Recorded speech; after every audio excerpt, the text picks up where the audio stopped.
All right, welcome in. It's the All Things NBA from A to Z show, and it's live.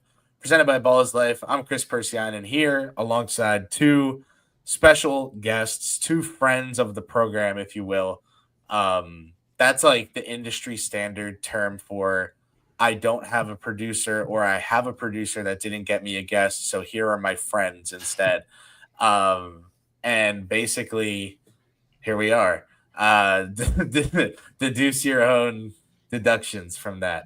I'm joining you live from my house after Game 7 of the 2025 NBA Finals, where the Oklahoma City Thunder handily defeated the Indiana Pacers. Now, there was a wrinkle here as Tyrese Halliburton goes down. Now, I don't want to say a re-aggravation. It was more like a literal like insult to injury, like a final blow on his season and the Pacers season. And I saw a tweet, and maybe this is terrible journalism for me, but not knowing the exact source to cite, I saw a tweet that said someone spoke to his father, who said that it was an Achilles injury of some kind. So if there's any sort of veritability to that, that's bad. They said it on ESPN. Yeah. There we go. Okay. Thunder win a championship. Shea, finals MVP. Pacers, Cinderella season of a lifetime, but not enough at the finish line. Welcome in to Max Klotz of the Boris Dirk podcast, a podcast that I enjoy very much. I like being a guest on it, but I also just like listening to it, even if I'm not on it, because it's a fun time, and I think it's one of the better. Like I always think of it in the same vein as like State of the League, if you know that show.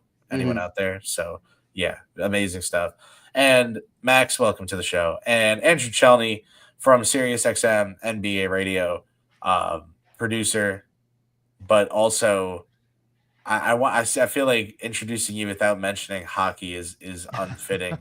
So I'll say producer, and not only someone who I talk all sorts of basketball with, but someone who I annoy with questions like what the hell is going on if we're ever watching hockey. Andrew, welcome to the show.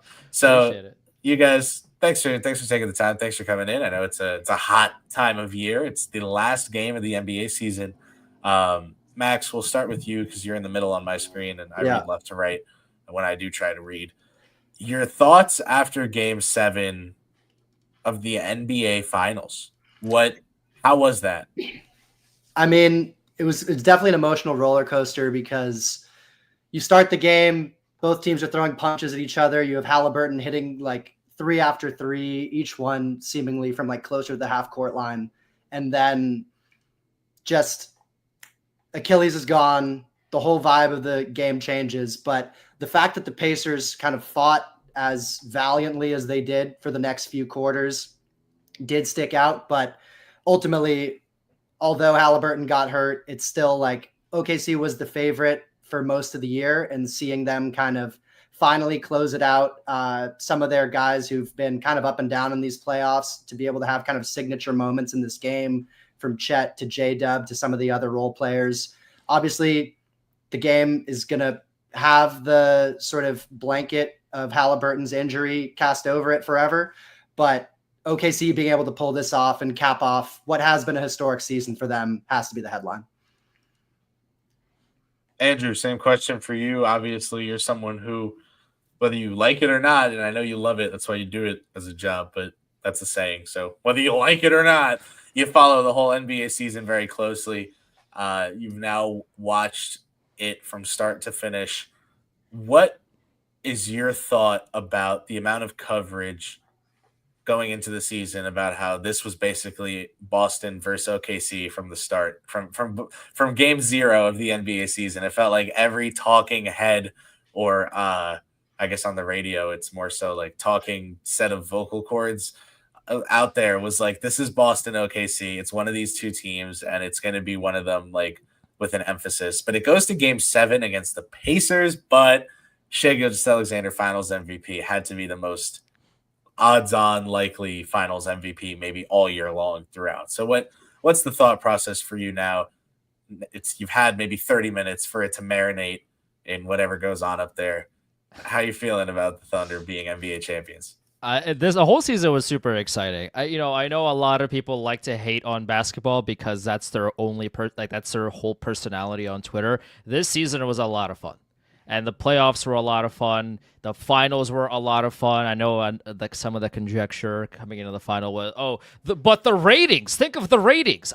I don't care about whatever the ratings were. This was a really fun series of basketball. If you love basketball and if you don't pretend to hate it like people on Twitter do, you really enjoyed it. I mean, there was really one bad game in this series. I mean, obviously Game 7 has kind of a cloud over it because of what happened with Tyrese Halliburton. But even then, the first half was really tight. OKC kind of ran away with it in the third, but Indiana almost brought it back in that fourth quarter. They cut it down. I think it was 10 points in the fourth quarter. So it was this whole series was a lot of fun. I understand, from the beginning it was Boston and OKC, mainly because they were just the two best teams in the sport heading into the season.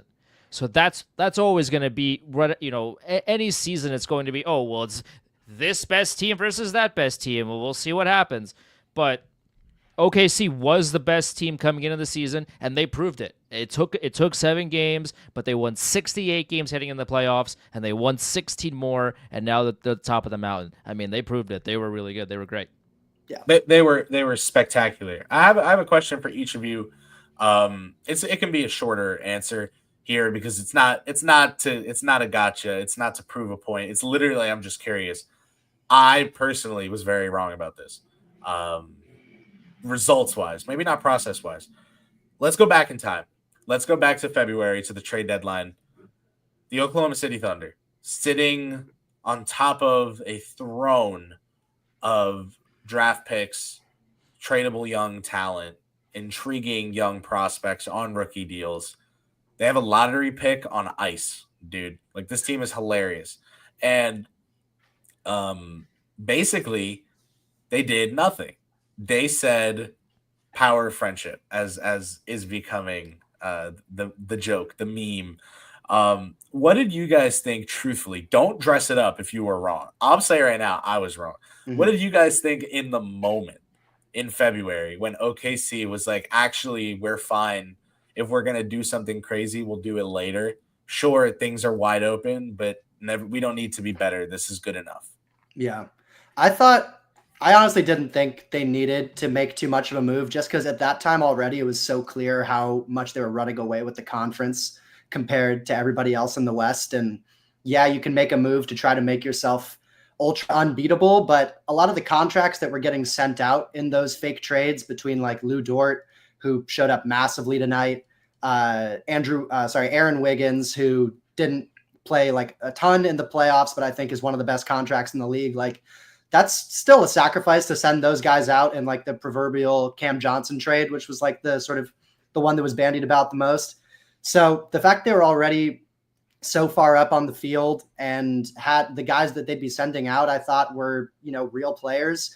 I thought that, the playoffs last year showed the two things they needed were rebounding, to some degree, like big interior defense, which they addressed with Hartenstein, and then just the offense gumming up with Josh Giddey on the court and doing that Caruso trade. Like, I kind of thought they did all their work in the offseason for the most part. And when you have a team that was setting net rating records and like point differential records in the way they were, I respected not messing with it, especially when it's so young and you don't want to mess with the cap sheet going forward. Like, I was cool with it. I thought they needed another backup center. I thought Chet Holmgren missed the entire rookie season. He missed, 39 games this season. He has shown that he could get another injury, and this could derail large chunks of his, of the season, of the playoffs, what have you. And I thought at the time, okay, like they have Ihart, they have Holmgren. Holmgren's health is kind of in question. They really need to get maybe like a Steven Adams or so. I think he was on in Houston, so he's not available. But like somebody of that caliber, somebody that could come in and provide size, and somebody that not 21, 22, somebody that has been around the block that can just eat minutes in the paint for Oklahoma if Chet or, maybe even iHeart were to go down with an injury just for that insurance. They didn't do that. And, obviously, luckily, nobody for OKC got injured. But I still think they probably should have done that because, like, if Chet did go, because in Game 7, he had a defensive masterclass. He was awesome. But say he got injured earlier on in the series, iHeart was going to play the whole 48 minutes. Like I thought OKC needed another big just to kind of prevent that, get that safety net almost for them. That didn't happen, but they didn't need it, and they still won. Yeah, 5 blocks for Chet tonight. Speaking of the defensive masterclass, he was first half I thought a little rough, but then second half just phenomenal defensively. And think of it this way: he's only going to get better. Yeah, that's the ceiling for this team. Is like. SGA is kind of SGA at this point. Like he's going to get marginally better. You think dude, the playmaking tonight was surgical. Yeah. And to me, there's a world where, okay, let me put it like this. Would you say, this is going to sound ridiculous. You got to walk with me here. You got to trust that I'm going to land this plane. If you got a 60 on a test and you wanted to get to a 75, isn't that easier than getting a 90 and getting to a 95, even though it's 3 times the percentage difference? So, like, I think for Shea, we're going to see him continue to improve as a playmaker until he just commits fewer and fewer turnovers. He's always going to commit turnovers because he's the kind of playmaker that takes risks inherently, which is how he makes elite plays, because he's willing to make bad ones. That said, I think he commits fewer and fewer turnovers. I think you see him refine his passing accuracy. I don't think we talk enough about, this is like a boomer take of mine, like we don't talk enough about passing accuracy or post-entry passes anymore. Like that's a real skill, like I think he'll continue to improve in those little ways. And get better and better. Personally, at the deadline, like I thought they needed to do something. I was very pro Cam Johnson.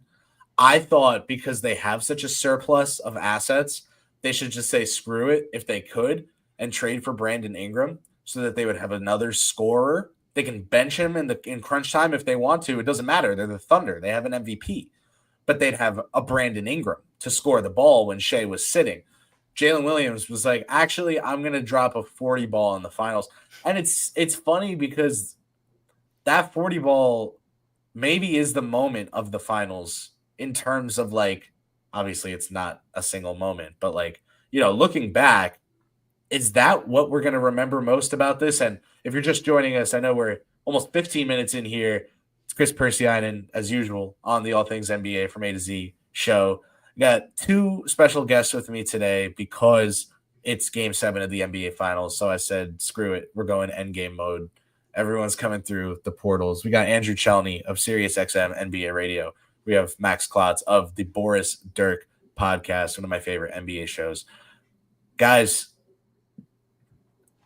Game 7, Thunder, NBA champions, Shea, Finals MVP. We're talking about what led up to this moment and how we got here, what's next. Still in the what led up to this moment part of things, where we look at that Jalen Williams 40 piece, and I want to turn it to you guys. Is that the most memorable thing from these NBA Finals? Is the Jalen Williams? Something tells me that the Nembhard Beast sesh to like end Game 1 is still going to be remembered just as much, but I think you got to tip your cap to the winning team and players. So I'm going to go J-Dub 40 bomb for most memorable moment of these finals. What about y'all? I think in some way it's going to depend on like where OKC goes from here. Like if this is their only championship or if they get more, because like, teams that have had multiple championships don't necessarily have like a signature moment from each one. Like for me, I think I'm going to remember just the Pacers getting there and then that crazy Halliburton shot at the end of Game 1. I think those will probably be the 2 things I remember most from these finals. But from the OKC side, probably the J-Dub 40 ball is the most memorable individual. How did I not even mention the Hallie shot? That's like probably the one play that people will remember most. Yeah. What was it, like 0.7 seconds left after 0.3. it? 0.3. Dude, what the Yeah. hell, man? It's got to be Halliburton for both the good and the bad, right? I mean, the game one shot, electric, right? Pacers steal one on the road, and him getting hurt badly, and it did not look good in game 5. Came back in game 6 and looked way better than anybody thought he could. And then obviously the pretty bad injury in game 7. I don't want to speculate what it is. It's Shams hasn't put it out, so I don't want to say anything officially, but it did not look good. Let's just say that. So I think, that all of the Halliburton shots, I think it was 13 of 15 in clutch shots this whole playoff run. I mean, he was insane, otherworldly. And, I think most fans of both teams will, I mean, obviously, if you're a Thunder fan, you'll think about all the Shea moments and the Jalen Williams and the Chet defensive masterclass, but zoom out a little bit, and I think one of the biggest, if not the biggest storyline was how good and also how scary Tyrese Halliburton is. So we look at the Oklahoma City Thunder. We've talked a lot about Shai Gilgeous-Alexander, Jalen Williams, Chet Holmgren. Chels, you talked about it a little bit, like he's only getting better. He's someone I had him number 1 in his draft class over Paolo, acknowledging that Paolo has the potential to be a Hall of Fame level, masterful, surgical scorer and just chaos maker at the 4 offensively. There's always, though, something to a team winning the NBA championship and the rest of the NBA being like, oh, wait, we could do it. We could do that. Like, let's just do that the way they did it. I think, seeing Roddy get drafted where he got drafted immediately after the Celtics go to the deep in the playoffs for years after years, Grant Williams, there's that there. What was it? Okay, the Celtics win last year and everyone's like, 5 out is the master secret to winning basketball. And the year before, you do get what I mean? Like every year there's a copycat something from the champion. What is it this year? Because you can't copycat an MVP. You can't copycat having Chet Holmgren. He's literally 7'1" and built like he's made of like, what he's built like, bro? He's built like in art classes ever. They have like the wooden dude that you're supposed to set up like to paint. He's built like that. You can't. How the hell do you copycat? Hey, we have an MVP level player, and then we have 2 other all NBA level players on rookie deals. So we can give $30 million to a starting level center because we're bored and need rebounding. And it's like, well, yeah, you thought they needed Steven Adams. They had him. They got him. They paid $30 million goddamn dollars for him. And you got to respect Hartenstein too, right? He was willing to take a pay cut to stay with the Knicks. The Thunder just kept backing up Brinks trucks until he was willing to go. Now he gets rewarded with a ring. What's the copycat here? Like, I can go forever about how I think there is none, right? But there's got to be something. I think if you're an opposing team, you can't try to copycat them because everything you just laid out, like to pull off a generational trade to land both an MVP and like the draft capital on its own to set your future up. That's not something that most teams are going to be able to replicate. But I think maybe where teams can look is like, what are the teams that gave them trouble? So the only teams that made them sweat along the way were Denver and the Pacers, which are 2 very different teams. Like Denver is surgical offensively and plays like 5 guys and just can mash you inside with one of the best offensive players of all time. And then Indy is pace, depth, and like kind of 2-way play. So I could see teams kind of going one of either of those 2 directions of either like, we're going to try to replicate the mashing inside that, and Dallas did it to a degree the year before they had Hartenstein, but you can't replicate what OKC has. So I think the best course maybe to just be try to replicate the teams that gave them trouble, but even that is difficult. This might be a little bit of a cop-out answer because just like everybody wants it, but genuinely effort. Did you see the every single possession? Everybody on the Thunder was falling and jumping and not giving the Pacers any space at all. Caruso kept deflecting passes. Lou Dort, doing the same thing, just not letting, whether that be Halliburton, whether that be, Siakam, there was zero space for anybody on the Pacers to get going offensively.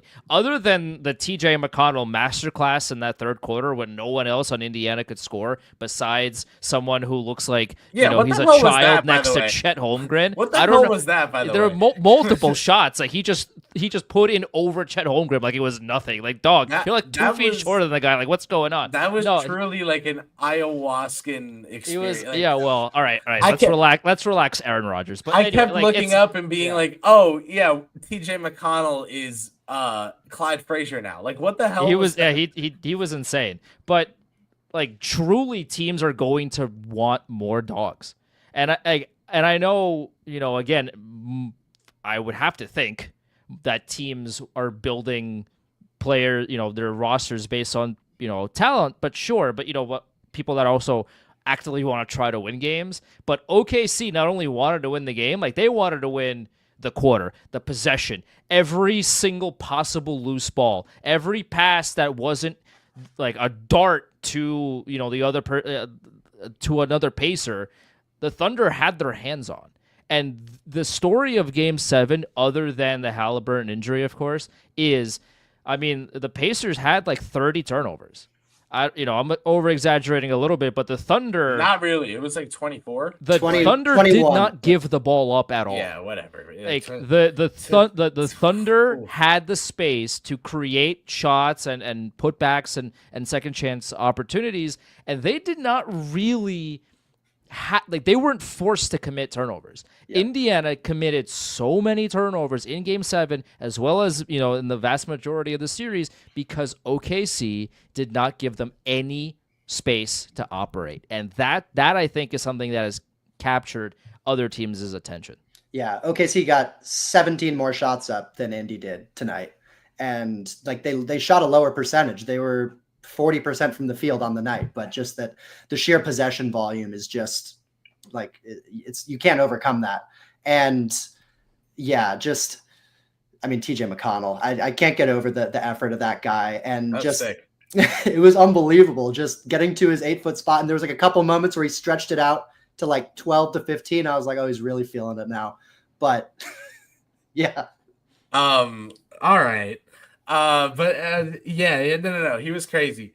And the thing too is, like, it really was like a little like possessed, like there was like 12 straight and it was the only points they were scoring.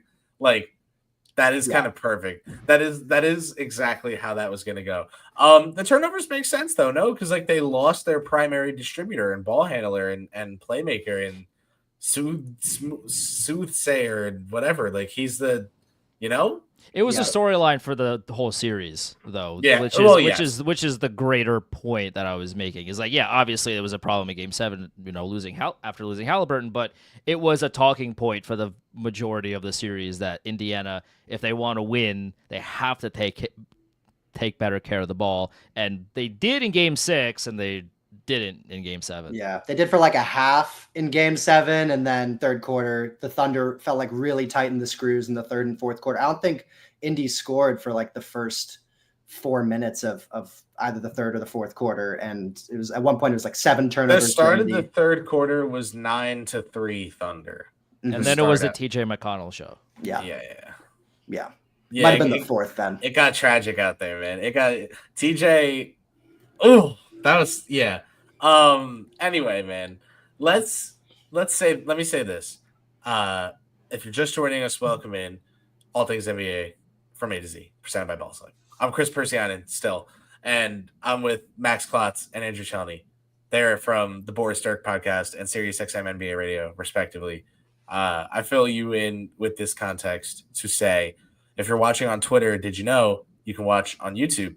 If you're watching on YouTube, did you know you can watch on Twitter? I think YouTube is a better experience, personally, as someone who watches other people's streams on both Twitter and YouTube. I prefer YouTube. No matter what you're on, follow, subscribe, hit the notification bell on YouTube. You don't have to watch every single stream But if you hit the notification bell, you at least won't miss one, which I think is important. Because if you're in them live, you can change how the stream goes. For example, right now, I'm talking to people in here live now. I'm a mess. The fourth wall is non-existent. Leave comments for the three of us, or questions, or concerns, or complaints, and we will get to all of them right now. So leave your comments on the NBA Finals, on OKC, on Indiana, what we think other NBA teams are going to steal from both of these teams besides the power of friendship. Let's talk about it. And also talk about, in the meantime, just the role players. Like, there was a lot of Obi Toppin love this series. I feel like Aaron Wiggins is like quintessential role player. You know, like he is such a guy. He's such a dude in his role. Cason Wallace, like, huge, God bless. Cason Wallace, huge guard, huge hands, stocky build, like, is letting those guys just guard wings, maybe something. You know, like, what do we see? What ripple effects do we see this have? Leave any comments. We'll get to them as you drop them in. But we also want to pivot a little bit and start talking a little bit about this offseason, about what both of these teams and the teams around the NBA are going to do, and a way too early discussion of what to look forward to next season. We'll get to the quick comments we have now. Todd, Kris, why hasn't Mike Malone been discussed in the Knicks coaching search? I think there's like a little bit of like all he did was take a step back, or like a toothpick changed everything thing. Like, Mike Malone, let me put it to you this way. Fan bases always hate their coaches more than the coaches deserve, because the fan bases are more aware of that team's flaws than any other team.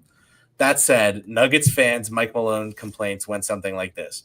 The rotation is too small, and he plays the starters too many minutes, and the guys play too many minutes in general, and he never plays the young players, and we don't know if they deserve a shot or not because he never plays them, so we don't know if the young players deserve to play or not. And he plays the veterans too much, and the offense is kind of just giving it to our best player and telling him to figure it out, and there's not enough sets, and then you realize, oh, this is the same damn coach. Also, like, not that these guys set any screens or take any threes, but I would take Thibodeau over Malone personally. But it all comes down to roster, exact fit, organizational fit. These guys' ability to work with an owner, a specific type of owner, all matters a lot, right? So it's hard to just say X's and O's is all that matters. But I would say Tibbs over Malone. So I would go that direction. Drew. Shout out Drew. Shout out to Drew of the Boris Dirk podcast. He's the second half, and then when I guest on the show, I'm the third half of the show. Drew in OKC tonight for Game 7. Yeah, what the hell was up with that? Is this guy like friends with a Buffett or something? You know, like what? He's like, yeah, my buddy had an extra ticket. I'm like, to Game 7 of the NBA Finals. Did he like have a bad breakup and he thought, you know, someone would be coming and now they didn't?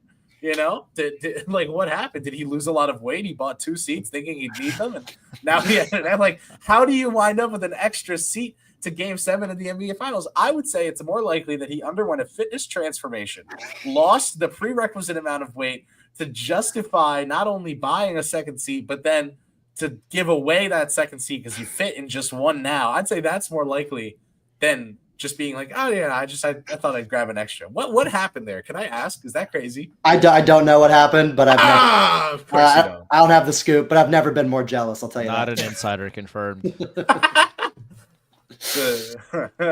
Oh man. All right. Jess, cheers to OKC. Yeah, I think this is important in it all, right? Like, so many guys in this NBA Finals on either side have never won a chip before. The franchises have never won in a million years. Like, I think no matter who won this series, it was objectively a cool outcome. Like, would you guys agree that if the NBA playoffs had a main character, even given what happened tonight, it's Tyrese Halliburton, right? Yeah. Yeah. So that guy made it to the finals. That's cool. He got to die on the sword a little bit, right? I'm not saying anyone ever wants this. Every athlete in the world would rather be able to play and lose outright. He can forever say. But he can forever say that it looked like they were going to win until he got hurt. All that means is he's going to, he can just use that as fuel, right? Yeah. Like, oh, I made it to game 7, but and my I had body to gave watch out. it. I had to watch it be taken from me. Yeah. But you got a little, and then OKC, man, they get rings and they get hats and t-shirts and they get a lifetime. And the bus that was already painted before game 7. Would have been all time.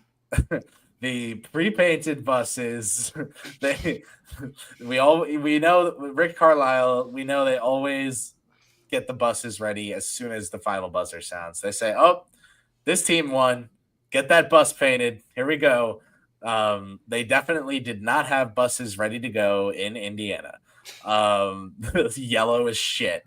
But yeah, no, so it was the buses. Hashtag... Never missed them though, I'll tell you that. Yeah. So here's what I'd like to bring to the table. Walk with me here. Mm-hmm. Luka Doncic. That's always a good start to a sentence. Luka Doncic inexplicably traded to the Los Angeles Lakers. Right? Yeah. Why? The Dallas Mavericks wanted to win. They wanted defense. The Lakers get Luka Doncic, who just sold the Lakers. Genie what? Bus. With 2 S's. The Oklahoma City Thunder buses were set up before the game. So the Luka trade connected to the bus of it all between the Lakers and the Thunder means inevitably Bronny. I can't even keep a straight face through this anymore. I tried to do like a Bill Simmons, and then there's the Bronny piece. Then there's the Bronny of it all. Yeah. I want to give some love to Bronny to the Pacers confirmed. That's how you should have ended it. Bronny to the Seattle Supersonics, who will be returning now. We know there was one extra S in bus. The extra S, Seattle Supersonics, SS. Bronny to the Supersonics. Walk with me. Go on, Max. You wanted to give someone a shout out, and I took your words and I wiped my ass with them. Go on. Sorry. No, it's I just think some of the guys down the roster in OKC in this game were just it was nice that obviously Shea was the MVP and he had the big moments, but I felt like everyone who's been key to this run kind of got their moment to shine at one point or another in this game. You had Chet with the 5 blocks. J-Dub, who had a pretty dreadful offensive first half, got to hit some big threes in the second half and a couple big finishes when it seemed like the Pacers were really starting to make people think we've seen the impossible before. And you go on down the line. Alex Caruso was just awesome all night. The Thunder looked tight to start. They looked like they were not quite ready from a just locked in perspective. And he came in, gave them some massive threes, just a huge bolt of energy. And I thought Hartenstein also in the first half was pretty huge for them on the glass. Both Hartenstein and Chet really good on the glass throughout the night.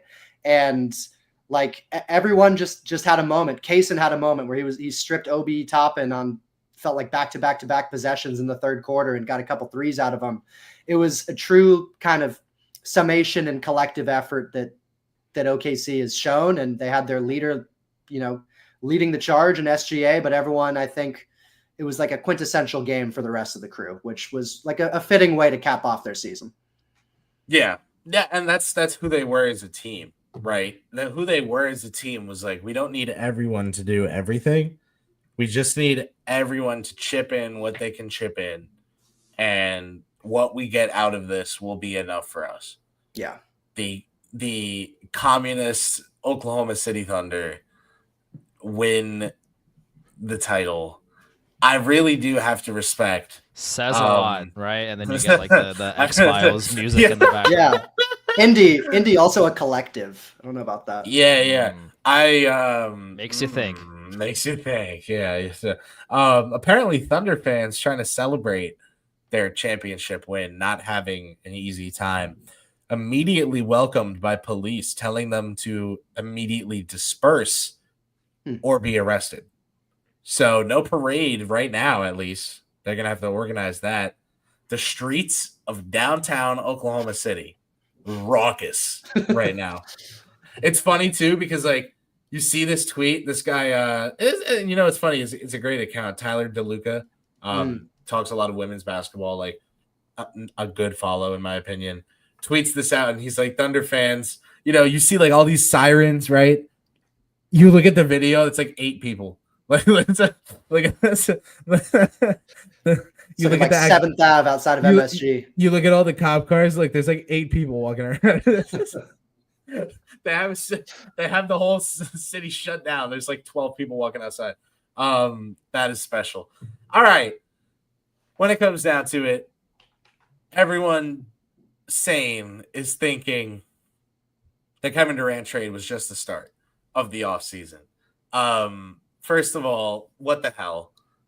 In the midst of the NBA Finals, while the guys on stage at Fanatics Fest, I swear that was a put on. By the way, like I think Kevin Durant's partner with Fanatics. Don't forget. I think they had him get traded on stage with Taylor Rooks. Like Taylor Rooks did not look surprised at all when it happened. Everyone talked about how KD didn't look surprised. Me personally, well, she knew the team.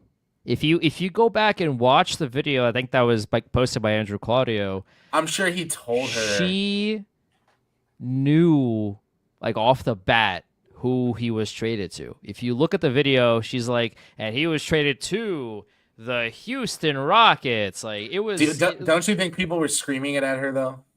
I don't know. Like everyone there is being like, I don't know. I mean, maybe, but she was very calm about it. I bet he told her before, like, hey, maybe this is about to go down. Yeah. But what's funny to me is that it could have happened at any point after the finals, and it happens during Fanatics Fest when he's on stage. Like, yeah. When Taylor Rooks is at the white party this summer, we'll know. Rich texts Shams as Katie is going on stage. Exactly. Like we know what you are. But anyway, the Houston Rockets, man. I mean, that's a lot of fun. I think that, like, I was tweeting today about how Amen and KD just pure, like, not only skill set, but even off the court, if you want to say, like, maybe disposition, like, it's just such a juxtaposition, Amen and KD, but I love it so much. Like, 2 stringy guys. One of them is as athletic as it gets, the other as skilled as it gets. And the athletic one is the short one, and the skilled one is the tall one. Like, they're perfect. I think this is a perfect duo. I think this is a match made in heaven. I think the package they gave up is super worth it, especially if you're the Rockets. What you're going to be looking at in terms of your rotation, 5 second-round picks, you're literally not even thinking about it again after today. And the 10th overall pick, okay, sure. But, like, unless you drafted some ready-to-go 24-year-old wing or center, they were not playing at all this season. Because Reed Shepherd barely even played. So it's like, re-sign Jabari Smith Jr. All the Jalen Green shots are now, you have to sacrifice Dylan Brooks, who's very good. But all of Jalen Green's shots are now going to be taken and made by Kevin Durant. And so it's like, well, they're not asking him to be the best player on a championship team and carry them to the finals. They won 50 games. They played well against the Warriors. Their shortcomings were heavily related to Jalen Green and his inefficiency as a scorer. And then they went out and replaced him with probably the single most efficient high-volume scorer they could realistically have gotten, or that exists outside of Shea right now, potentially. As far as ISO, he's up there. It's ISO, Brunson, Shea, KD. And by the way, all of the OKC original big three now have been traded to the Rockets. To the Rockets, yeah. Now, I was thinking about that earlier. I was like, KD on the Rockets is funny. It was poetic that it was like KD somewhat stealing the spotlight on OKC's big day as well. It also makes you think. That is good. That is good. I like that. With the some of numbers what start flying in front of your eyes. With some of what we were talking about in terms of like what teams may try to do to try to, either replicate or try to go against what OKC's got going on. I mean, as far as dogs, we already know Houston has like a very high dog factor with how they got themselves to the 2 seed this year. Just the way they played, they were missing offensive skill, as you said, above anything else. Bringing in Kevin Durant for that, obviously huge help. And then in terms of trying to match teams on the inside, like this is going to be a huge team. I mean, they're starting Fred VanVleet's 6 feet tall, but aside from that, Amen Thompson's 6'7" and plays a lot bigger than that. And then you've got KD at the 3 at basically 7 feet tall. Jabari Smith is like 6'10", 6'11". Şengün is damn near 7 feet. They could go to the double big lineup with Steven Adams, which was so useful for them in the playoffs. Like they could be throwing 3 7-footers out there at a time with Amen Thompson as well.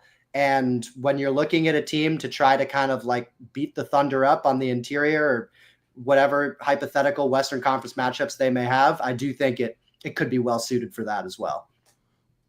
I love this trade. I think for the Rockets, I saw a tweet earlier today that I really resonated with. It's like, why are some teams so hesitant to make trades like this?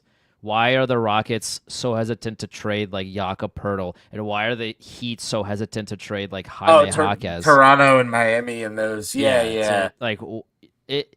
Because at the end of the day, there's a lot of hesitation because Kevin Durant is 37 years old, and those are valid, right? He's not 28, he's not 31, like he's 37. I understand the Achilles injury that he had, a few years ago isn't a problem now, but he did go through it. That's something that he has, at the back of his head, that's still something that he has had to deal with. So I understand that, teams don't want to empty the cupboards to go get somebody like that.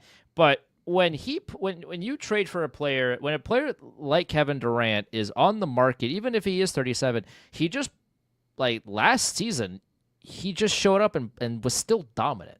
Like, the team was, for lack of a better way to say this, not the greatest, as they didn't even make the play-in because they were all kinds of miserable. But they were really bad. Yeah, but like it wasn't because of Kevin Durant. Like he tried. I mean, some of the arguments are, they're empty stats because he didn't, they didn't get to even the play-in. Like what do the stats even mean if they? But basketball, as you guys know, is a team sport. So Kevin Durant's dropping damn near 38, 8 and whatever over the course of a season. You can't win a game off of 30 points. You need other people to score. Like, this is not breaking any news here, but Kevin Durant is still somebody that can contribute at a high level. His defense is something that teams can exploit, especially at 37. Right, but he won't be the focal point, and for the most part, the Rockets could hide him. Yeah. Like there are ways to get around that. So even at 37, you add Kevin Durant and everything that he brings to the table to a team that is young, hungry, and have already had a 50-win season, and you don't have to trade Şengün. You don't have to trade Jabari Smith. Like you don't like all of these guys. You might have to trade Şengün. You think so? And you might not have to because he outlasts KD. But let me put it like this. Here's a well, I'm saying in this trade in particular, you didn't have to. Yeah. Like okay. You did not have to give up. I thought you were saying like fit wise. No. I'm talking about like in this trade in particular, the Rockets didn't have to give up their correct their yes, biggest the biggest names on their roster to go and get them. Yeah, I mean Jalen Green could be somebody great, or he could be more of what they saw in that series against the Golden State Warriors. We don't know, and it's up to Phoenix to figure that out. And Dylan Brooks is going to be, he's a solid player that the Rockets will miss. Good player. But they're getting Kevin Durant. Even at 37 years old, they're getting Kevin Durant. So and they're having him plug in for the Jalen Green usage, which I think is huge because Jalen Green is not some stud defender. He is someone who does his best contributing to winning when the ball's in his hands and he's scoring efficiently. If that guy from a 50-win team is being replaced by KD, they're in a good spot. Now, does it matter that Jalen Green's a guard, KD's a wing forward? Being worse at defense as a wing forward matters more than worse as a guard. I think that's all worth talking about. My concern is more so KD and Şengün defensively. Is Amen, Tari, Fred / Jabari, depending on who you close with? Max, this is for you, man. Is that enough defensively, or does KD's offense outweigh the defense now? Does Houston change their identity? Does it not matter because this is the best they were realistically going to do to improve the encore product this season, so they just got to take it regardless? Like, where are you on this? I think if it was enough with Jalen Green, it'll be enough with Kevin Durant. Like the aggregate size and length that they have now is just insane. And yeah, KD is not going to, get down in the stance and slide his feet in the way that he did 10 years ago. But at the same time, if the whole plan of your offense is we have to attack the 7-foot freak of nature, and that's like our best course of action for trying to score, I don't think that even at 37 years old, I don't think teams are going to like feast hunting Kevin Durant. And at the same time, you have another guy where when he's on the back line, you have another 7-footer who's going to bother people at the basket. Like, I don't think it's going to hurt their defense at all. I think it might even make it better in the minutes where Jalen Green would have been on the court. Instead, you have, you still have two guys who can defend guards. Like KD's not going to have to defend on the perimeter in the same way. You can put Van Vliet on the smallest good guard. You can put Amen Thompson on the other one. Jabari Smith can move his feet really well. I think that's one of the things that is like sort of his go-to skill is being very mobile for how big he is. And then just going up and down the roster, like Tari Eason, very mobile. So Jayshawn Tate even, who can step in for some of the Dylan Brooks minutes. Like, I love him. It's such a deep team too. I'm such a sucker for hypothetical Jayshawn Tate at the 5 minutes that are never going to happen. That is the key to the finals is Jayshawn Tate at the 5. I feel like if you could word search some podcaster, you know what I mean? Like control effing my lifetime dialogue about Jayshawn Tate, you'd be like concerned about how I already am without doing that. So without anything to do with Jayshawn Tate. Like there's some teams, because this is basically just a 2-for-1 trade. It's from a player perspective. So there's some teams who make a 2-for-1 trade, and it's like, wait, where'd all their depth go? They have like no players anymore. Houston's not one of those teams. They make a 2-for-1 trade, and you basically just like swap KD in for Jalen Green, and then you lose Dylan Brooks, but you still have other guys who can step into that role on the team. You have Jayshawn Tate. Maybe Cam Whitmore takes a step. I was going to say, maybe you think of it more as you swap KD for Dylan Brooks, and then you lose Jalen Green. Mm-hmm. And it's like, I think a lot of Rockets fans would be like, okay, you guys aren't going to have Jalen Green anymore. And they'd be like, yeah, like that's what's going on here. Now the Suns are up to 76 shooting guards, I think. I thought you were going to say 76 million next year on guards, and I was like, it's more than that. Like, no, they need one for every shooting guard they have. So yeah, listen, man, the Rockets are very intriguing, but is the West a conference that we see as being easy to break out of? Obviously, the Thunder just did what they had to do to make it seem like it runs through them next season. Nikola Jokic still plays in this conference. Like James Harden and Kawhi Leonard are still on the same team, and they're not even a top 5 like problem in people's minds. Like this is a really crazy deep conference. If you're any of these Western teams, first of all, we can't name a single tanking team in the West next year, right? Phoenix. Maybe Phoenix. But not intentionally. I was going to say, like, unintentional tank. There's no intentional tanking team in the West if Jazz ownership is, like, done with the losing and they want to start getting to, doing something there. Unironically, it might still be the Jazz. It might still be the Pelicans. I mean, they're probably going to be a team the Pelicans are going to be an interesting team to watch because, I mean, They shouldn't be as like 21-61 is a miserable record. They did have their like they were literally like signing me and you off the street because they had nobody to play for They them had because Elfrid they had so Payton, many like, injuries. Starting, no? That was Yeah. awesome. He got triple double for him. Yeah, he got Yeah. triple doubles. Yeah. Unless I dreamed that. No, I think he had like several. Yeah, I think so. I want to say he On had like 2K, multiple maybe. of them. But nah, so maybe you're in the West and you're thinking, all right, no one's tanking. Like, we can have Devin Booker and still tank. Like when the Thunder were bad enough where they could just like have Shea fake injuries through half the season and lose, and then I don't know if Devin's gonna be up for that. Is the needle in the thorn like in the well, yeah. side So there. it's like Shea was like 22 when the Thunder were doing this. Devin's been through a lot of losing. I don't think he wants to stick around for more of that. Yeah. You see today they're going to either trade or buy out Bradley Beal. That was maybe the worst, like one of the worst trades in NBA history, genuinely. But what is the upside to buying him out? Peace of mind. And he's not there anymore, I guess. Like, I don't know, man. That's not Yeah. pretty to me. It's I talk about conferences openness or the extent to which they are or not open because I think after seeing these NBA playoffs, watching Jason Tatum go down, watching now Tyrese Halliburton unfortunately also go down, people are looking at the Eastern Conference right now.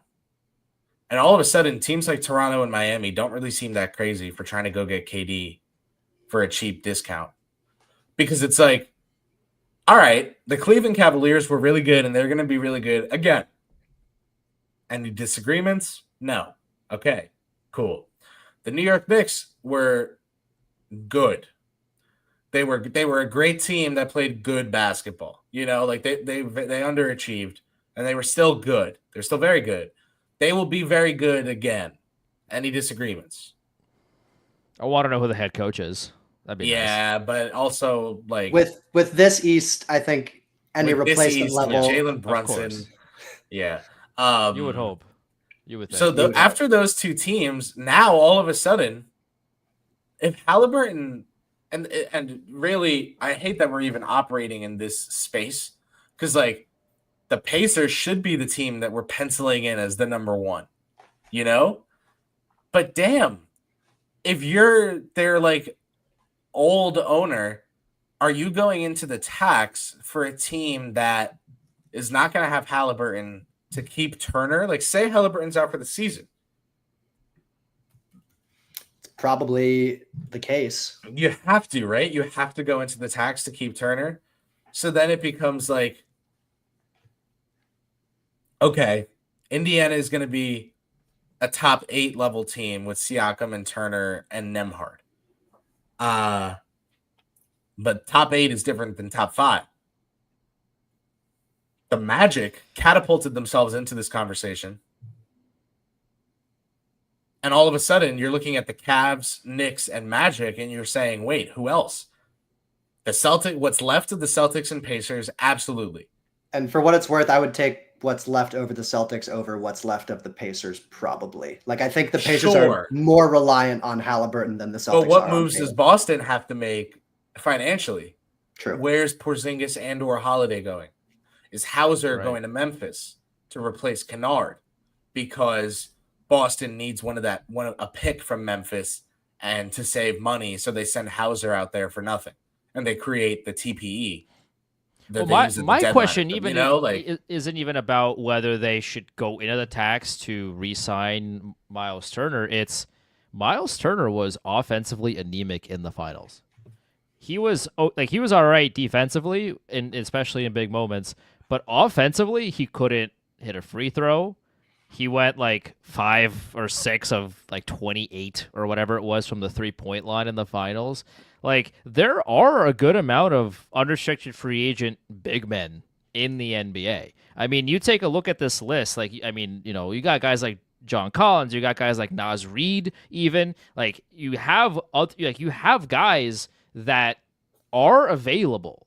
And if I'm the Pacers, I'm going, okay, Miles Turner's been here for forever, and, you know, loyalty matters to a point, but he isn't very mobile That's been a concern for a long time, and that's part of the reason why he's been in trade rumors for years. It seems like because he's not a very fast mover, and he can't really use his pivot foot that well. Do you then let Miles Turner go and acquire a more versatile big that could provide you some better offense? I could see it. I could see it with Nas. I think it has to be someone. Oh, that's interesting. It has to be someone who can spread the floor because the Pacers work on just spreading people out and having you sprinting in like a million directions at once. And if there's one less guy that you have to sprint out to, even if teams maybe aren't sprinting as fast to Miles Turner as they are to like the other shooters on the court, I still think just they need it to be a 5-out offense for it to be as devastating and hard to guard as it is. So I do think like if they're looking to upgrade in a vacuum, the spots that kind of make the most sense is that center spot. But it's also like there aren't a lot of floor stretching bigs out there. And Naz Reid is one of them. And he's a more like dynamic shooter than Turner. He can get his shot off kind of off the dribble and much quicker and is more reliable. But if it's not going to be him, like I don't love the idea of replacing him with like just a rim running big. I think it makes. I don't even know that I love the idea of swapping out Turner for Reed because you're losing defense. And I'm not saying that Miles Turner is the best defensive big in the league, but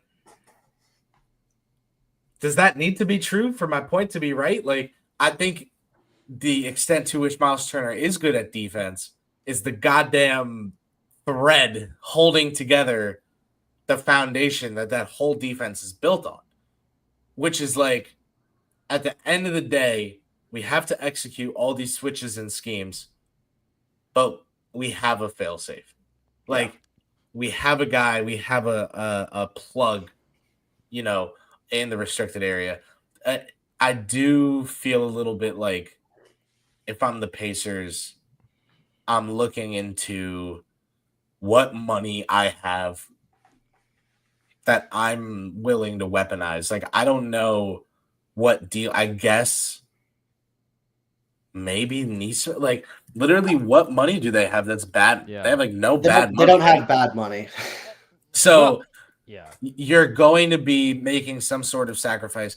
I suggested for the Pacers during last year that they try and take Nesmith and Toppin and whatever draft capital it takes to get Cam Johnson. But now is that kind of trade actually in the cards for them? Like, if Halliburton's out for all of next year, for example, is there a world where the Pacers look at the fact that they're going to need scoring and creation? Do they take do they take Tony Bradley's $3 million and it's a team option actually, so that's tough. All right, I think real quick to counter what you were saying about Miles Turner. And by the way, I'm not being a proponent necessarily of the Pacers moving away from Miles Turner, but I think the biggest highlight that I want to point out here is in Game 5 when Andrew Nembhard had multiple key turnovers and the Thunder won the game off of that run that they had. Is Andrew Nembhard is a great defender and defense is great, but that doesn't matter if you can't score the ball. Like, at that point the closest you can get is 0-0. Like, if you're playing perfect defense, but you're not contributing offensively, the score is 0-0. At a certain point, you have to score, and you can be the best a great defender. But if you cannot contribute offensively, how much value do you have in a situation like a Miles Turner? And I'm not saying he doesn't. It's a thought that I think the Pacers are going to have to think about after watching Miles Turner in that final. Yeah. I get it. I guess it's just part of me thinks like, if you're this Pacers team, bring him back and take maybe it's Nesmith and Toppin and trade them for Oh, geez. No, you wouldn't get a first back in that kind of deal, right? I'm thinking, like, is there a thing where 1 year of Miles Bridges bridges them to But Hallie? All right. Hallie, not even intended or close to it. Hallie coming back from injury in a year if he screw you, Chelney. If he coming back from injury, what back from injury. am like 50 Cent? Like what do you say FB for? If Hallie is not coming back for a year, is there a world where like Neesmith and Toppin for like Miles Bridges and 3 second rounders, and the Hornets can be like, Neesmith and Toppin are better to have around LaMelo and Brandon Miller and whoever we draft. Yeah, it's tough. Neesmith just feels like he's so key to the identity of this Pacers team. Like he's such like a frantic player that like embodies. But if they get draft capital and Hallie's not playing next year anyway, you got to do something with that draft capital, though. That's kind of the thing. Is like right, but then they can do that once Hallie's back, and they can check the market in the 2026 offseason. So you're saying that you're saying the Pacers should do what the Celtics are probably going to do, and that's punt the season. I've suggested the Miles Bridges trade for Boston too. I don't know if I'd be that enthusiastic about it on either count. Like, I feel like Neesmith just fits the way the Pacers want to play more also. And I think he provides more on defense. He's a more reliable. I mean, he's a weird shooter. Three-team trade where the Pacers, the Miles Turner signed somewhere, and Porzingis goes to Indiana to replace Miles Turner, and Miles Bridges goes to Boston to replace Jason Tatum for a year. There's something there. Could be. There's something there. We'll the human trade machine is cooking something right now. The kitchen is on fire. Black smoke is coming out. Hold on. I'm missing a salary. Indiana gets Porzingis because Charlotte gets Turner. That's what I was missing. So Charlotte bags out Miles Turner, and that's integral to all of this. And Mark Williams is just sitting there like, did I get traded again? Well, he was sitting there like that anyway, man. They sent his ass back home. They said return to sender, man. That was ridiculous. Don't Connect must feel really good about that, by the way. Yeah. Both of them must feel great about that. All right. So how open is the Eastern Conference with regard to the non-decimated by injury or potentially decimated by injury teams?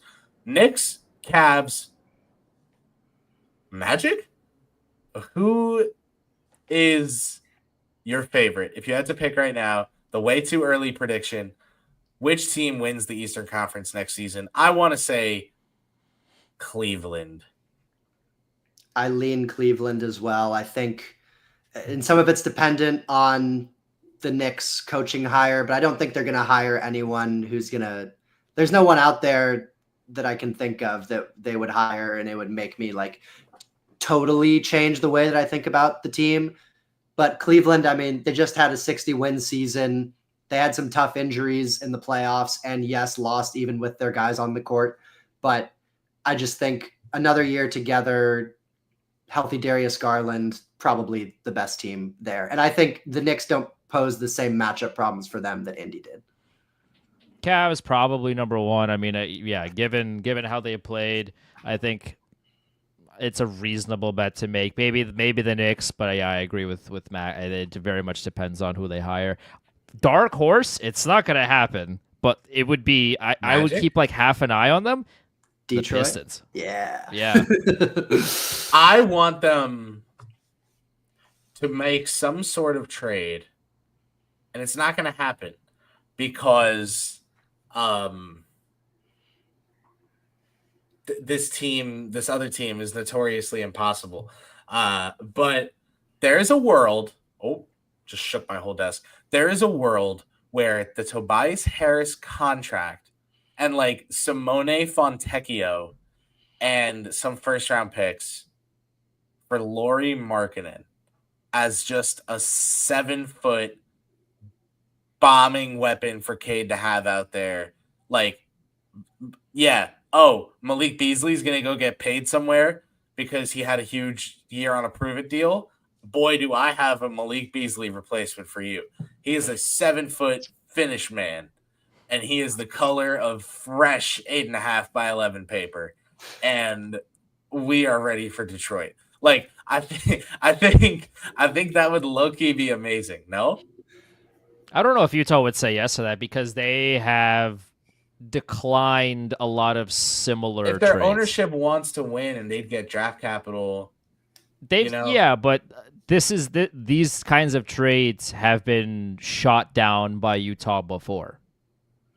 So you would have to include not just yes, Harris they have, and but they didn't Fontecchio. have ownership pissed at them before saying, "Okay, finally go win some games."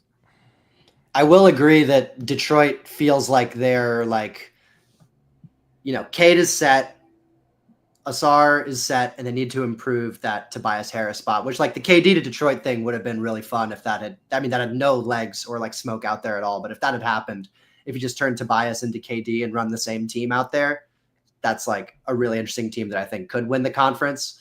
I was going to say, like, there was no smoke. It's like the e-cigarette of when there's smoke, there's fire. Like, there's undetectable smoke. Like, smokeless fire. That goddamn Snoop Dogg.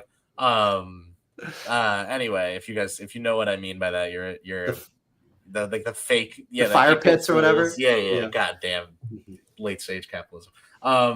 Basically, I do think there's something to the Pistons had their 2021 Knicks year this year where like they showed they have an actual guy they can build things around, and they did it in their first year with having a semblance of a real serious roster. Like it's only up from here. I hope for their sake that they do not misstep, because if they don't do something soon with Cade on a rookie deal to get to a point where like by the time his extension kicks in, they're like ready to rock and roll. I don't know. I'm worried they just get pulled into that treadmill of mediocrity that like the 16 teams in the middle will just like repeat in every so we'll see. I think Trajan Langdon is smarter than that. I like him a lot. I like the direction the team is taking. I like JB Bickerstaff a lot as a head coach, and I think the people in power in Detroit know better than to let themselves fall into that hole. Well, so the thing is, I have more faith in Detroit. Which hole? The hole of mediocrity of like hole, not bad enough. The hole that they do nothing and they just keep taking like conservative, calculated risks, so to say. I think they're smarter than that to be. I do think they're going to be more proactive. And there's some room for internal improvement between like the Holland, Ivy, Asar triumvirate. Like you could have one or two of those guys really pop. So that's like why the Lauri thing is intriguing to me, because if they can pull it with draft capital, like what if it's, I know Utah has 1 million guards, but like say it's Tobias Harris, Fontecchio, Sasser, and 2 firsts for Lauri. That's objectively an overpay. Like Lauri has not produced at a level that is worth that much. 2 unprotected firsts, in my opinion. Like he was not good this past year. I think Detroit could take that kind of bet in an Eastern Conference that looks like this. So that would be an example of the East being wide open to the extent that it seems to be affecting a team's decision-making. Speaking of, the Indiana Pacers the other day trading the 23rd pick for their own pick back next year. Yeah. Is insane if Halliburton is out for the year. Let's just get that out. That's ridiculous. For so many reasons. Like they get to kick the can down the road on paying the rookie scale deal until they're ready to be serious again. They get to tank as much as they want, and they have their own pick just by trading 3 firsts for Siakam. Like this is insane. Whatever. Price would have been higher today, that's for sure. Yeah. So we talked about the Magic, the Cavs, the Pistons. Actually, should we talk about the Magic a little more? Really quickly. They're the chief challenger.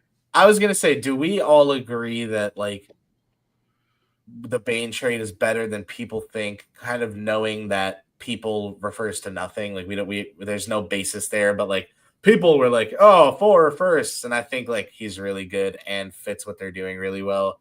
I don't think this will work out for them, I should say, by the way. Like, I don't think Paolo and Franz and their core, Anthony Black, Tristan da Silva, I don't think they're going to be ready in time for this trade to work this one season. And if it doesn't work this season, I mean, the years after that, like, I think the Pistons have just as good a chance as them to make some noise. I think the Knicks will still be really good. I think the Celtics will be back to full health. The Pacers will be back to full health. Like, I would contend the East opening up actually kind of sucks for Orlando after making this trade. I mean, if they're gonna make it to the finals, this year's probably the year. And I think it'll take like a big step from Paolo to do it, because although he's produced at like a high clip sort of counting stats wise, he still has a ways to go in terms of efficiency and just kind of like having the offense flow when he's on the court. So I think they have the talent to be able to make the finals with this trade, like between Suggs, Bane, Franz, Paolo. Like that's an awesome foursome on both ends of the court, and then throw whatever fifth you want on the defensive end of the court, and then has upside on the offensive end of the court, I should say. Let's see if we can get that offensive rating into the top half of the league in Orlando. But yeah, I like it. I think it makes sense for them to try to go for it. And yeah, I agree, when all these teams are back at full strength, they're probably still fighting in that 4, 5, 6 range, but you got to go for it. And they're probably, I'd give them top 3 odds to make the finals in the East next year. I love that the Magic made this trade objectively. It's like an anti-tanking trade, in my opinion. Like, this trade is like, there is something to us being able to open TikTok and be immediately entertained, go on Twitter, Instagram, be immediately informed as to what people we know are doing. Like, there's no waiting time. There's nothing. I think that has led us in general, and like anyone who knows me personally can attest that I'm very like this, but I think people in general are like this. Everyone kind of feels like they need to be constantly optimizing their time, their day, their week, their month. Like, we micromanage things at a level that we didn't even think that we were capable of before. I feel a little bit like a teensy. I feel a little bit like, looking at next season, looking at the range of outcomes, I guess, because there's still a little bit of unknown too, right? There's enough unknown with Halliburton, with the draft, what we see happen. Does any team use their high draft pick to get a veteran? But there is this feeling a little bit. Honestly, I'm just stuck on the Spurs, man. I'll cut straight to it.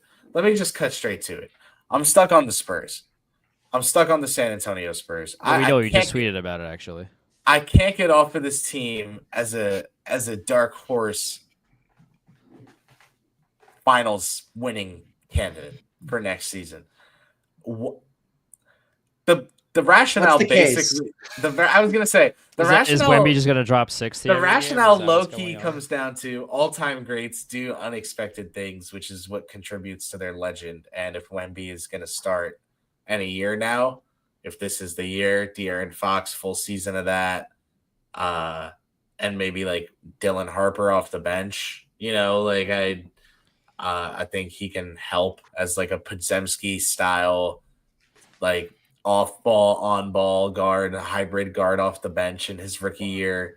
I mean, we talked about this a few minutes ago. Like, you talked about how the Western Conference is like this behemoth, right? Are the Spurs right now? I mean, we got the draft and free agency coming up in about 6 minutes, so this will be a moot conversation that will be, revisited next week. But like, are the Spurs right now better than the Thunder? Are they better than the Rockets right now? Are they better than the Nuggets right now? Are they even better than the Lakers right now? Like, maybe the Timberwolves.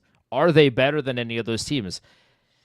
Because they got to go through all of them if we want to get even to the conference finals, let alone the winning it all. Yeah, especially with the Rockets doing what they just did. Yeah, and I feel like the Spurs can't rebound either with this roster. To me, like the all-time great, like overachieving thing would be like winning a first-round series in this Western Conference if Wemby was able to do that, and these Spurs were able to do that. And I think one of the headlines coming out of these finals is like, we haven't had a repeat champion since the 17 and 18 Warriors, and I think these Thunder are probably the team that's most poised to repeat of any champ that we've had in the last 7-8 years. Now, I say that knowing that I picked the Nuggets to repeat, and I thought the Celtics would get back to the finals this year. I thought the Thunder would beat them, but a lot of the Celtics and the Nuggets, people thought they would repeat. It's sort of well documented how whenever anyone wins, everyone thinks they're always going to win. But I do think the Thunder are poised to potentially be even better next year than they were this year, just from internal development alone. So when you look at that, it's very hard for me to see a team like the Spurs coming from outside the play-in to the title. I could see them getting into the playoffs and like making some noise there. But I think, Thunder, Rockets, if the Nuggets can just get, like we saw what the Nuggets did with 4.5 players by the end of that OKC series, taking them to a 7th game. Like if they can just get back to having a reliable 7-man rotation again, like that's a championship level team. And there's too many dominoes to fall, obviously, but Spurs, I think, would be a ways down my list. They would have to add a lot more to this current roster for me very to fair. believe that. And That's I think the Lakers with a legitimate center, I think, are going to be a really good team. Well, they could just trade for Mark Williams. I mean, that's the problem. Backup center. The Spurs need Mark Williams. The Spurs need some. Man, Steven Adams would have been so good. The Pacers for the Spurs. Everyone needs Mark Williams. Everyone can use Mark Williams. Except Charlotte. Everyone needs Mark Williams except apparently Charlotte and the Lakers. On that note, no, it really does seem to me almost like Mark Williams might genuinely, like the course of his career may have changed because of that non-trade.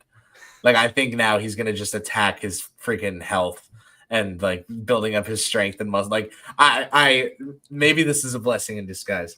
You two, any team. And this could be, you have carte blanche here. Any team that you want to make a case for that you just feel like is going to be a team you're going to be following next year. You feel like it's a league pass team for you. You feel like you're interested in what this team has going on.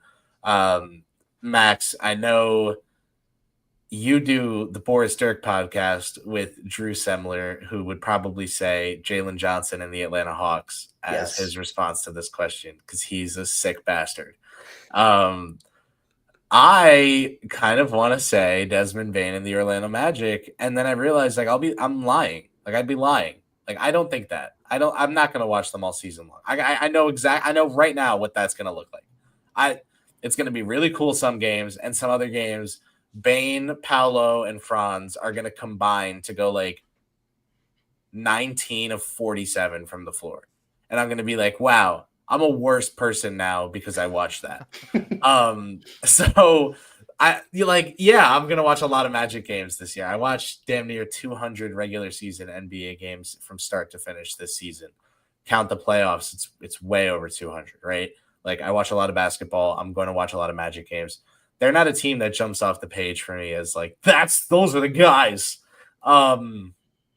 Portland a little bit feels like they have some juice in this regard. Do they? But, what flavor juice do they have, Chris? Because I thought it was long expired. I thought you pulled it out of your grandmother's pantry and it said expect like Best Buy 2006. No, Portland is a fresh. Young, exciting. Yeah, it's a brand you haven't bought from a lot and other before. words as well. Right? It's an unproven brand, but the packaging looks fun. I think maybe they're a candidate. I think KD and the Rockets is obviously up there for a lot of people. Yeah, I think the official team, my official choice, the guys that I'm saying, this is my this past year it was the Clippers. You know me, it was the Clippers. This next season, I genuinely think that team for me, and I don't know how I came to this conclusion. Seriously, I don't know. Like I thought about Milwaukee, I thought about Toronto. A lot of different teams crossed my mind, man. I think it might genuinely be the Chicago Bulls that have my interest. Round ball rock just plays in the background the entire time. I can't get over the notion that like something has to break that team's way eventually. Like, they're going to draft like Kawhi in this draft. You know what I mean? Like something has to go right. So it's like the opposite of Murphy's Law for them. Like what at some point, man, at some point, they have the 12th pick in this year's draft, right? If they take Noah, right? Joakim Noah's back in the. I'm kidding. We love you. I'm not a big Noah guy, but well, okay. If they take Jace, like, what if the Bulls take Jace Richardson and he's just Derrick Rose? He just ends up being hopefully with better health. Yeah, he just ends up being AI. You know what I mean? Like. I don't know. Is it like he's not real? Okay. So this is just purely Buffalo Bills schedule reveal. This is purely a their due pick. This is a their due pick. This is he hasn't homered in 9 games and he had 2 doubles the other week. Like this is the Bulls have to do something at some point. And then my actual genuine like answer deep in my heart is any team that employs Bub, Bilal, and Sar I'm very interested. What about you guys? I think, or go ahead, Andrew. No, you go ahead. I think, well, first of all, it's good for national NBA media discourse, or maybe bad for national NBA media discourse, that Kevin Durant's going to be back in a competitive environment. Because I do think we may see kind of maybe not a last hurrah, but one of the last hurrahs of that KD, Steph, LeBron sort of triumvirate in terms of all being in competitive basketball situations and potentially all having chances to make like, semi-deep playoff runs. So that's one. And then I think, especially if Kyrie Irving can come back before the season is done, that Dallas team is just going to be so freaky and so like weird and fun to watch between Kyrie, Cooper Flag, Anthony Davis, Derek Lively. They have so many bigs. It makes no sense. It's like Cooper Flag's a 4, PJ Washington's a 4, Anthony Davis is a 5 but wants to play the 4. Yeah, and Anthony Davis is a 5 with identity issues. Daniel Gafford feels like maybe the most sure person to be traded this offseason just because of that roster crunch. Which is bizarre because it's like, how ass backwards is that? Where it's like, oh, we have a good young center. Okay, now we can trade our good old center. Like, no, that's not supposed to be what's happening. Like, just get Rob Pelinka back on the phone. I know someone who needs a center, but Rob might be running that team in 2 years. Yeah, but I was so just like out on Dallas, obviously, as everyone was, and then now that they have Cooper Flag, presumably, it just becomes like one of the more wild teams in the league with that amount of talent that they have. Like Kyrie, Flag, Davis, Lively is just an insane kind of foursome to start from. I don't know if it makes sense together. Like there's probably not enough shooting there, but it's going to be really fun to watch, I think. And, maybe see a play-in game or two.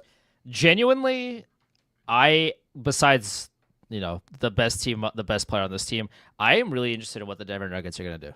Oh, I love that. I am very interested in how David Adelman is going to coach that team because he took a team with Jokic, Murray, and Porter Jr. with one arm and took that team to Game 7 against the Thunder team that just won the damn thing.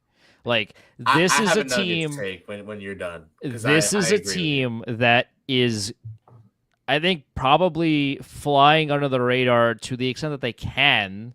Obviously, when you have Jokic and Murray and those things, like you can't really do that.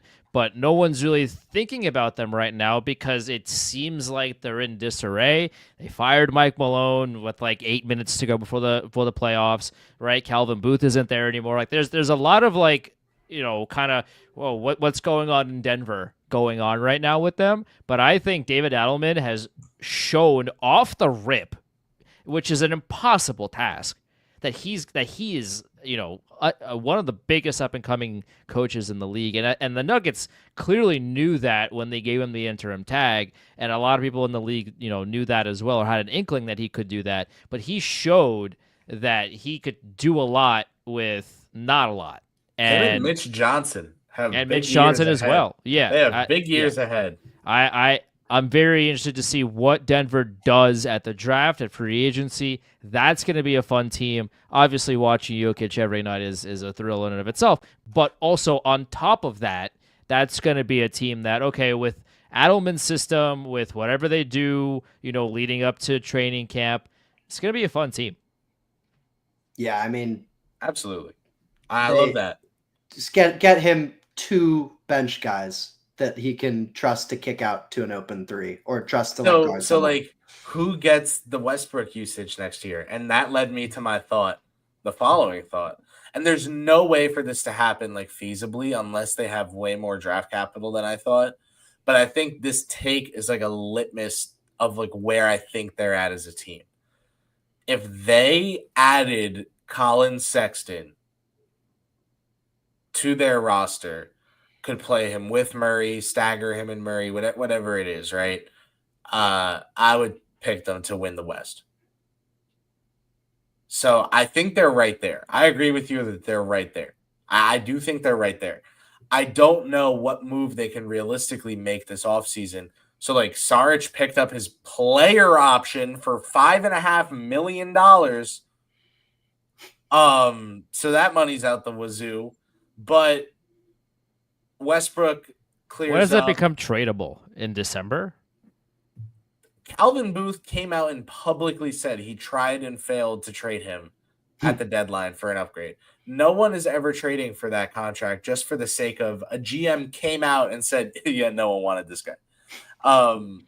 If you attach some second-round picks and just be like future considerations, please. Yeah, I'm sure somebody would do it.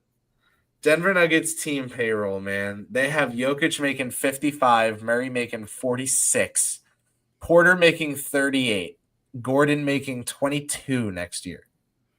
It's the Porter. It's splitting Porter up into multiple. Najee on the books for 8.1. Oh, that's a tough one. Westbrook is 3.5 coming off. They get Day'Ron Holmes, so his like rookie season might help pretty much, or literally. Peyton Watson only making $4 million. So if they can take like, they're having some money get freed up by Jordan, Westbrook, whatever, but it doesn't matter because the increase in pay that Jokic, Murray making $10 million more next year than he did this year. If I'm them, I'm looking at the Najee $8.1 million, and I'm looking at Jalen Pickett and Hunter Tyson, one of those 2 deals, and turning that into whatever the hell upgrade I can get. Because Jokic, like, he doesn't seem like the ask out kind of guy. I don't think he will. But if Denver is like a total destitute mess this year and their cap looks really cooked, would anybody in the world besides people residing either in the state of Colorado or like the whatever people have immigrated to Serbia from Denver because of Jokic, if that's happened, would anyone other than them be mad if he left after if next year was like a total mess? So it's like, I do think they need to safeguard a little bit, like make sure they're staying serious. They were really good this year, but you cannot run anything back in today's NBA. If you run anything back, you're taking a step backwards because everyone else took a step forward. I mean, I think if they are falling off a cliff, then something's gone super wrong. Right, but what can push them over the edge up onto the top of the mountain? They might have to trade Michael Porter Jr. I think they have to try to split that $40 million into like 2 $20 millions that are. I don't know which teams would be interested in Michael Porter only because of his medical history. That might Isn't he from? Is he from Chicago? That From might Missouri. be. That's what's going to break right for Chicago. They trade for him, and then he becomes an all-star. But like given his medical history, I would have to wager that a lot of teams, while his skill set when healthy is impressive and can definitely help a lot of teams win, his injury history is scary, and that is going to put a lot of teams off on somebody that is talented when on the floor. And with 36 million on the books for somebody that you don't know if they're going to play every game is not an easy trade to make if you're Denver. Yeah, I don't know what exact money matching stuff is out there. Like, if you're Denver, you need a shooter. Like, Gordon is in the paint, and he's integral to what you do. So the guy's got to be able to shoot. And with the second apron stuff, you can't really dump him dude, freaking to anybody. Lauri Markkanen is like one of the few guys that comes to mind. Is like, could he do what Michael Porter Jr. does? But why would Utah take for the next couple years? Is there a way to like entice Brooklyn into trading Cam Johnson? Like, how much do you have to attach? That's the one. That's the one. I wrote an article making the case for Jimmy to the Nuggets during last year's trade saga, but that's actually like that's the one. That's it. Dude, Cam Johnson playing off Jokic. Problem is Brooklyn has like no players making any money. They're all making. That's why you trade Michael Porter to them. Yeah, it all works out. Everyone on Brooklyn makes between $2 and $5 million, or $2 and $3 million. I'll take that contract if they're giving him out. But damn. But there's probably some ways. 3-team trade. It was always a 3-team. Bring guys in. But to me, that's their only avenue is to break Michael Porter Jr.'s contract up into several depth pieces, 2 to 3 depth pieces that like, I mean, you look, Indy's superpower is that like they're paying Nembhard and Nesmith $10 million a piece, and they're above average starting wings, and then you can build your whole team out from there. But it's just so hard to build a deep team when you've got $40 million going to, Michael Porter Jr., who's really good, but he's not like a all NBA or all-star level guy at this point. Yeah. Well, Game 7 of the NBA Finals was today. If you're just tuning in, I'm still Kris Pursiainen. I'm with Max Klotz and Andrew Chelney. Max, to my right of the Boris Dirk podcast. He does it with Drew Semler. It's very funny. It's about the NBA, all things, not like this show. This show is literally all things NBA from A to Z. But if you like this show, I do think you'd also like their show. And then we've got Andrew Chelney with us as well on the far right, producer of SiriusXM NBA Radio, and a friend of the show. Both are friends of the show. And I think it was fun just throwing that these two have never met before. So I just threw them, and I was like, you guys are going to talk basketball now. Say hello. This was fun. I feel very smart as a producer for throwing you guys together on a show. I thought this worked. If you're watching or listening, I hope you felt the same way. If you'd like some way to, for free, I'm not ever going to ask you for money. If you'd like for free in some way to show that you liked this show, leave a thumbs up on YouTube. Leave a comment and a thumbs up. Comment just the city or the name of the team that you are watching on League Pass 100% next year. Maybe even if it's the Utah Jazz. We'll see. If you're watching on Twitter, hit the retweet, hit the follow. And honestly, if you're watching on Twitter, just make sure you go follow Max and Andrew. They're tagged in this tweet. Great dudes. I hope you enjoyed their perspective. That's why I brought them on. I thought you would, at least. Thanks so much for tuning in. If you watched anything more than 10 seconds of this 94-minute marathon, you deserve some sort of medal and award.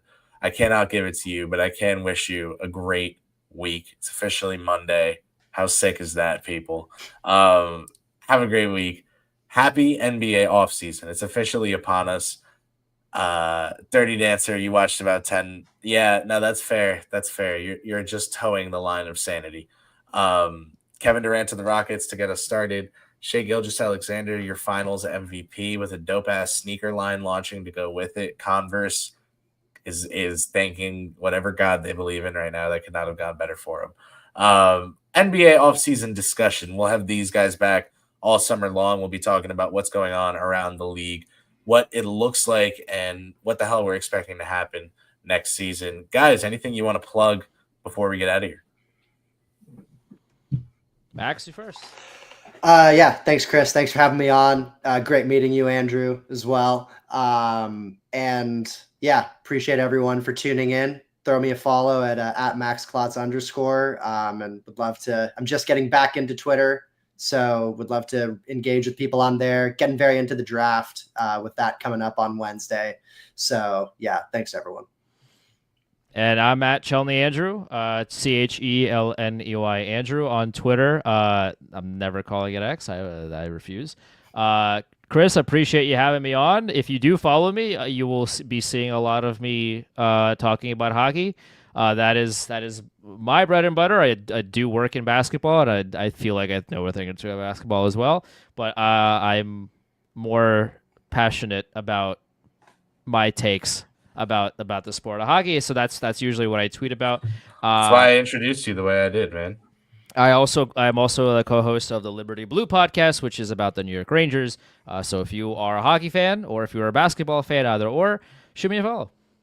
I just woke up from the coma I was in for several months, but I'm so excited to watch my favorite Ranger, Chris Kreider, play well, on the ice. And, you know, even if he gets hurt or something, at least my favorite coach. All right, enough of that. There's a running joke that I got him fired, which is not the case, but that's neither here nor there. Oh, with your questions, with your questions and his answers or non-answers. Or... My friends half joke that I got him fired, which is not. No, I think maybe he checked out a little bit after your question and his answer. But that's neither here nor there. But I'm here and you're there. Shout out Steve Summers. Have a great week, everyone. The NBA offseason upon us. We'll be covering it. If you're still in here, why? We've been doing absolutely nothing for like 3 minutes. Go do anything else, please. Appreciate you, though. Have a great night. Thanks so much. Hope you enjoyed tonight's Endgame Portal additions to the show. We'll be bringing more friends on and these two as well. See ya. We'll talk.